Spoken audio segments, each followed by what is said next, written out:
षडलिंग प्रणवाचं महात्म्य, त्याचं सूक्ष्म रूप ओंकार याचं उत्तर देण्याकरता आणि सूतजी समर्थपणाने उत्तर देतात।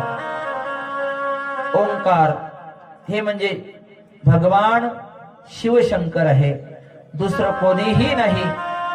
केवळ त्या भगवान शिवशंकराच्या किंवा त्या असलेल्या ओंकार गणेशाच्या चरणाचं जरी स्मरण केलं तर अनेक प्रकारे जे जे आपल्या जीवनामध्ये दुःख आहे, येणारे आहे किंवा अनेक जन्मातले आलेले आहे, त्यांचा सुद्धा सहजपणे नाश होतो। मगाशी आपण बोलून गेलो, लहान मुलं किंवा अथर्व शीर्ष जर वाचण्याचा प्रयत्न नित्यनेमाने केला किंवा विष्णू सहस्त्रनाम जर वाचण्याचा नित्यनेम जर आपण केला तर अनेक महिन्याचं, अनेक वर्षाचं दुःख सहजपणे नष्ट होतं।